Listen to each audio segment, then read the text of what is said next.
వర్షాకాలంలో వర్షాలు పడడం కామన్, కానీ ఇంట్లో మన బట్టలు అయితే ఆరడం కష్టం కదా. ఉన్న ఏరియాలో లాస్ట్ 3-4 డేస్ నుంచి అయితే చాలా వర్షాలు పడుతున్నాయి. పిల్లల బట్టలు, స్కూల్ బట్టలు అయితే అలాగే ఉండిపోయి ఇలాగే ఉంచేసినా అని స్మెల్ వచ్చేస్తుంది కదా. అయితే వీటికి ఇంట్లో ఒక మంచి ఐడియా చూపిస్తాను. ఇక్కడ నేను ఈ మెటల్ గాజులు తీసుకున్నాను, అలాగే ఇక్కడ హ్యాంగర్ తీసుకున్నాను. హ్యాంగర్ కి బ్యాంగిల్ పెట్టేసుకుని దారంతో గట్టిగా ముడి వేసేసుకోవాలి. ఇలాగే పక్క సైడ్ నా కూడా మిగిలిన బ్యాంగిల్స్ ను అంటే 3 లేదా 4 బ్యాంగిల్స్ అయితే పెట్టేసుకోవచ్చు. తర్వాత ఇంకొక హ్యాంగర్ తీసుకొని దీన్ని కూడా ఇలాగే ఫస్ట్ దానికి 4 బ్యాంగిల్స్ పెట్టుకున్నాం కదా, దీనికి కూడా 4 బ్యాంగిల్స్ పెట్టేసుకొని ఇలా దారంతో చుట్టేసుకోవాలి. ఇప్పుడు నెక్స్ట్ ఇక్కడ నేను ఒక దారం తీసుకున్నాను, లేదంటే మీరు ఓల్డ్ శారీస్ గానీ, జీన్స్ గానీ, అంచులు గానీ వాటితో దారాల్లాగా తయారు చేసుకోవచ్చు. ఇలా దారాన్ని అయితే ఇట్లా ఒక సైడ్ బ్యాంగిల్ కి అయితే కట్టేసుకున్నాను. ఇప్పుడు ఎగ్జాక్ట్లీ దీనికి ఆపోజిట్ లో ఉన్న ఈ బ్యాంగిల్ కి కూడా ఇలా ముడి వేసేసుకోవాలి. నెక్స్ట్ ఈ పక్కన ఉన్న ఈ బ్యాంగిల్స్ కూడా సేమ్ ప్రాసెస్ లో కట్టేసుకోవాలి. చూడండి ఇలా దేని దానికి అయితే ఉంటుంది కదా. ఇప్పుడు వీటిని ఎలా యూజ్ చేసుకోవాలో చూపిస్తాను. ఇక్కడ మాకు రూమ్ లో అయితే ఇలా బటన్స్ పెట్టే ఈ బొంగులు అయితే ఉన్నాయి. ఇలా సీదా నాకు ఇక్కడ కూడా రూమ్ లో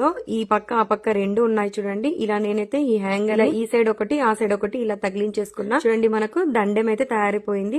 ఒకే ప్లేస్ లో 4 దండలు అయితే తయారైపోయాయి. చూడండి దారాల పైన ఎన్ని బట్టలైనా ఆరేసుకోవచ్చు. చూడండి ఇలా నేనైతే అన్ని బట్టలు ఆరేసాను. కిటికీలో నుంచి గాలి వస్తుంది, అలాగే పైన ఫ్యాన్ ఆన్ చేసి పెట్టుకున్నా అని మనకి ఈజీగా బట్టలు అయితే ఆరిపోతాయి. స్మెల్ అయితే అస్సలు రావు. బట్టలన్నీ ఆరిపోయిన తర్వాత మనం ఇలాగే దండెం ఉంచేసుకోవచ్చు, లేదంటే ఈ హ్యాంగర్ ను తీసేసుకొని ఇలా ఈ దారాలను ఒక దగ్గర ఇలా ముడి వేసేసుకొని ఏదైనా ఒక కవర్ లో పెట్టేసుకుంటే సరిపోతుంది. మనం అవసరం ఉన్నప్పుడల్లా యూజ్ చేసుకోవచ్చు. ఐడియా ఎలా ఉందండి? మీకు తప్పకుండా యూజ్ అవుతుందా? నచ్చితే లైక్ చేసి సబ్స్క్రైబ్ చేసుకోండి.